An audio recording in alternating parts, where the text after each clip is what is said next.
ஸ்நேகன் கன்னிகா தம்பதி செய்த மிகப்பெரிய நல்ல விஷயம் பாராட்டும் ரசிகர்கள். நட்சத்திர காதல் தம்பதியா வலம் வர்ற ஸ்நேகன் கன்னிகாவுக்கு லேட்டஸ்டா தான் இரட்டை பெண் குழந்தைகள் பிறந்தாங்க. அவங்களுக்கு காதல் மற்றும் கவிதைன்னு கமல்ஹாசன் பெயரும் சூட்டினாரு.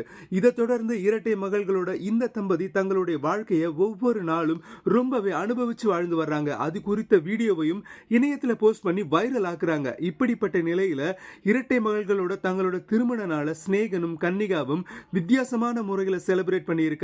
ஆமா மகளே, தனியார் நடத்தி வர்ற இலவச முதியோர் இல்லத்துக்கு இரட்டை மகள்களோட போன இவங்க அங்க இருக்கிற எல்லா முதியோருக்கும் உணவு உடைன்னு நிறைய உதவிகளை செய்திருக்காங்க. அதோட அவங்க முன்னிலையில கேக் வெட்டி ஸ்வீட்ஸ் கொடுத்து எல்லோருக்கிட்டையும் குழந்தைகளோட சேர்ந்து ஆசீர்வாதமும் வாங்கியிருக்காங்க.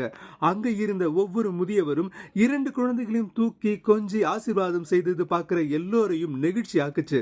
சக நடிகர்கள் நடிகைகளை கூப்பிட்டு தடபுடலா தாறுமாறா பார்ட்டி வச்சு பணத்தை வீணாக்காம முதியோர் இல்லத்துல இவங்க செய்த விஷயம் ரசிகர்களால ரொம்பவே பாராட்டப்பட்டு வருது. மேலும் முதியோர் இல்லத்துல அவர்களுக்கு கிடைச்ச ஆசீர்வாதத்துக்கு ஈடு இணை எதுவுமே இல்லைன்னு கமெண்ட் பண்றாங்க ரசிகர்கள்.